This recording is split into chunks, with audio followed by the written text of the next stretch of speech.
Hey, this is John Carter with From the Vine at New Vine Records, and we're here with the Tijuana Danger Dogs. Everybody say hello. How you doing?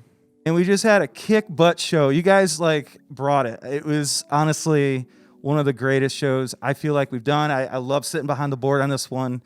Honestly, I grew up in this stuff, as you can see. I love my MTV. But I just want to talk about a few things with you guys. Thanks for hanging out after the show. You got it. First off, can you just tell us your names? I'm Keegan. I'm Johnny. I'm Caleb. Jesse? Awesome. So, how long have you guys been doing this? Let's get a little history on the band. So the band, Tijuana Danger Dogs was formed in 2013 or something like that. 2011 as an electronic side project for Johnny and I. And what was it? 2017. Fast forward, we had turned it into a live act, and we were in need of members, and we recruited Keegan and Caleb because they happened to be our sons, and we've been going at it since December of 2017. It was 16? January. That's awesome. It was like 2016. January of when we started 2017. January was our That was first our first gig. show. Yeah. So Jesse and I were doing this two-man thing. We come from this massive rock and roll band called Castle Bravo. I remember that band. Yeah, thank you. And Yeah. it was like this plane you just couldn't get off the runway. Man, this is gonna be amazing, and we just couldn't quite get there. I mean, we lasted for 7 years, and it imploded. We had the 7-year itch, and the whole time we were thinking there's got to be more to this. So we started recording just in the studio and just doing stuff that was totally different, not rock based at all, more electronic and sort of dance stuff. And that was fun and everything. And then we hired a booking agent, and we went out on the road, just Jesse and I, because we couldn't quite figure out the formula of the band. So it was just him and I. We did a two-man thing. He used to kick on a kick drum, and I'd play bass, and we tried to fill all these spaces with all these songs and playing 3-hour shows. And we just really worked our asses off for a year, just the two of us. I mean, it was a lot of work to entertain people and just two guys. But we learned so many songs and just how to interact with a crowd and everything, but it was just so much work. Yeah. And his late father, rest in peace, honestly was the one that suggested hey, you guys have these two young stallions. Why don't you try playing with them? And we entertained the idea, and it really just evolved from there. That's cool. So, it obviously you kind of mentioned this, but what's really unique about this band and that you guys have these familial ties. So, you had mentioned to me, we had kids at a young age, and it kind of paid off, right? Because they grew up rocking with us, and they're just hey, we kind of want to do that. So, can you talk a little bit more about that and how that evolved? Absolutely. I mean, I can speak for Caleb and me. I had a drum set in my house because I started as a drummer, and he became fascinated with drums at a young age. Yeah. And I decided, let's get him lessons. Let's get him his own set. Let's get him lessons. And he really took to it and stuck with it. Kind of surprised you a little bit? Worked.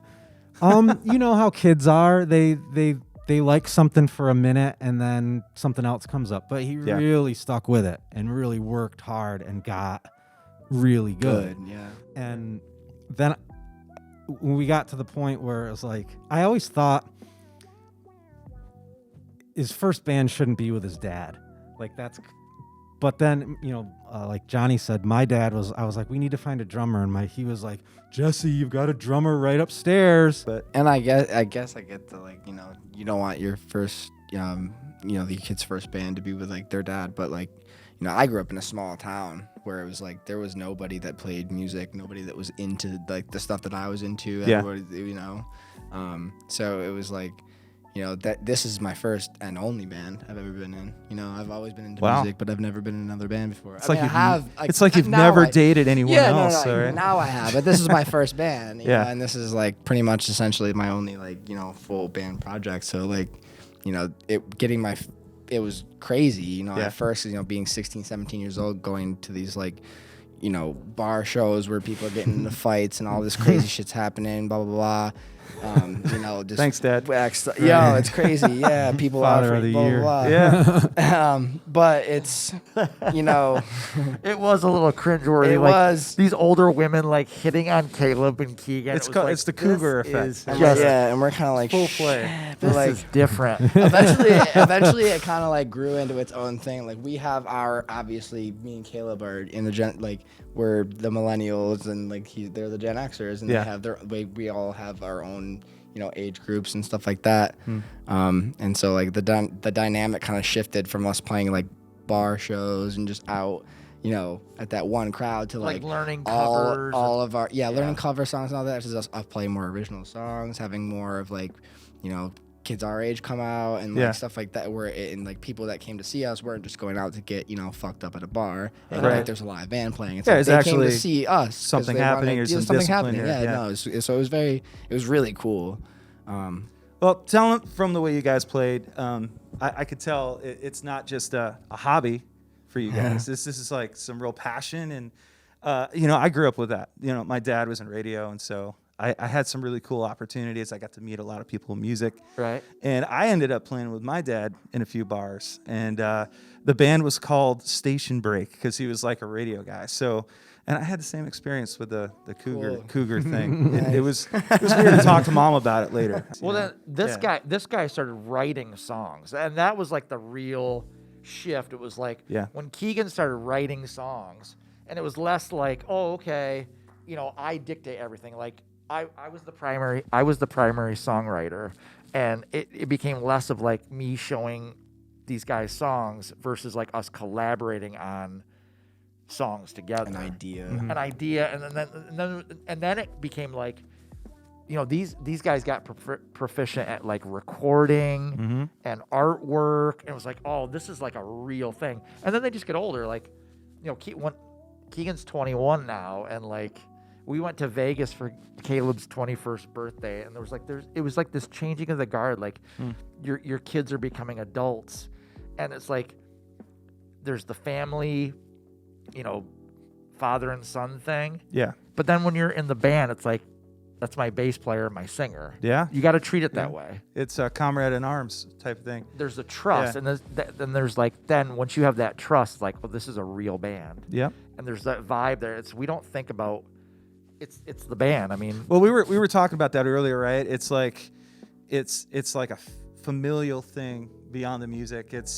I have this with my daughter. I play in a band with Leo and the Maydays, and right on. can I tell you, there's probably been more fighting on that journey. You guys know what I'm talking about, right? On the way up that ladder, and I wouldn't trade it for anything. And I just have this unique connection that I get to enjoy with my family and my daughter. We don't have much fighting. We just do whatever Caleb says. Yeah. Is that how it works? He's so quiet. He's quiet. He's quiet, but He's also wearing a Knicks mask. Yeah, don't he let gives that that- shit fool you. I mean, once we what's get up with that? Once buddy? we get approval from Caleb that it's good, we know that we're on the right path. Yeah. Like, I don't know. You Yeah. gotta talk to Caleb. Okay, so you guys did a Nirvana tribute concert, and you told me about this. You like get out on the stage, and there's like these hardcore Nirvana fans, like Heads, dude. it's scary, right? So talk Yeah. about that a little bit. That was a really unique experience. It was like a labor of love to learn the songs, and we called it boot camp, where It we was, did yeah, nothing I but mean, practice nothing the but Nirvana songs for like 3 a couple of months. Like And we got really good at them, and then to finally do the show and get up on stage, and there was a lot of people there. Yeah.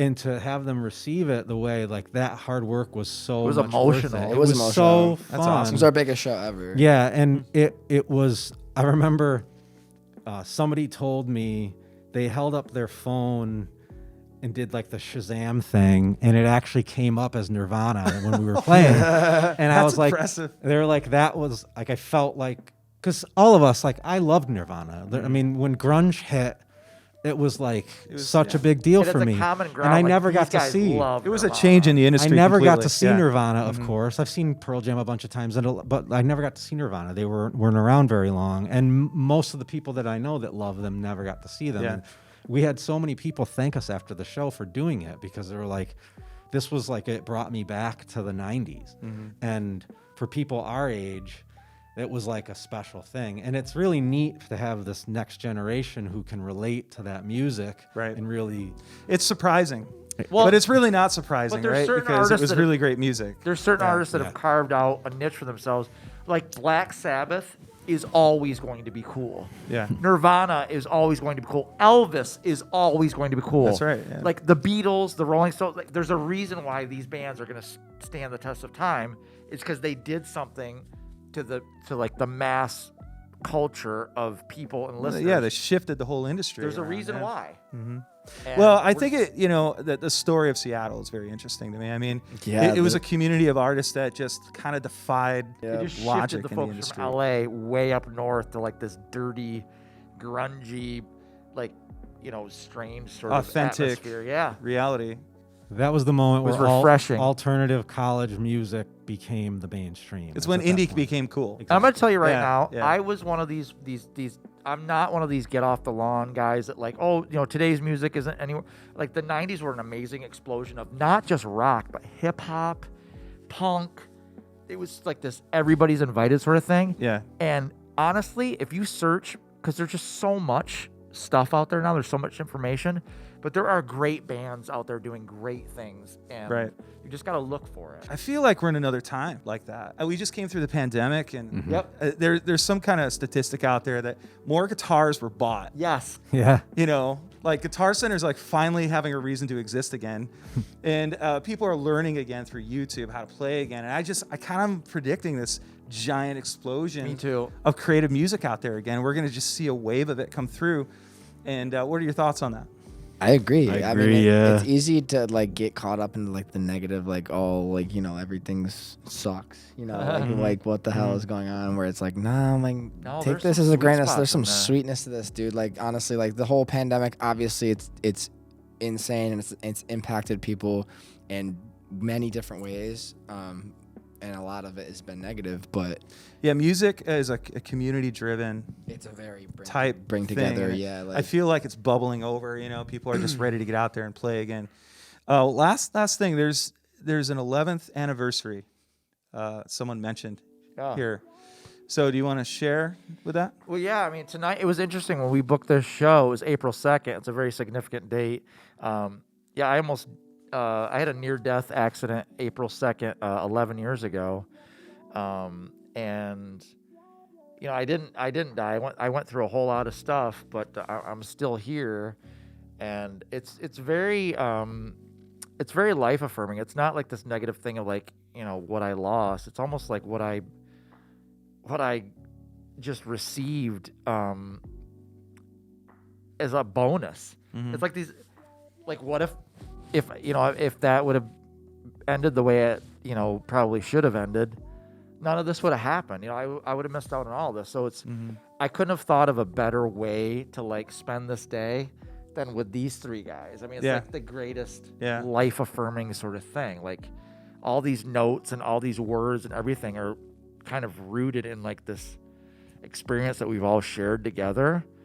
I feel very, very lucky. That's cool. I got to be honest. I've been watching you from afar on the old Facebook, realm, and kind of creeping a little bit. And, Right on. bro, you're super inspiring. Thank you. And Thank you. I was telling my daughter, it's like, man, when I feel bad about myself, I just need to think of Johnny Danger. Which, I try not to, like, do the whole thing. I mean, and people are usually kind of standoffish. Like they see like this, I walk with a cane and they're wondering, like a lot of people don't ask. And there's some people come like, hey, what's wrong with you? What happened? Like they're so abrupt. Wow. What happened? Did you twist your knee? You break your ankle? And I usually just say, yeah. yeah, that's how it went, sir. So, I just want to thank you guys. Tijuana Danger thank Dogs you, for man. coming Thank out you for tonight having and us. rocking Thanks the for house having with us. us. Thank you. Thanks for Everybody, having thanks us. for watching the show, and also thank you for watching this interview. If you're interested, New Vine Records is a not-for-profit record music company. We support artists, we raise money, so please be a part of that and help create great independent music. Thanks a lot for joining us. Cheers Thank you. to Nirvana.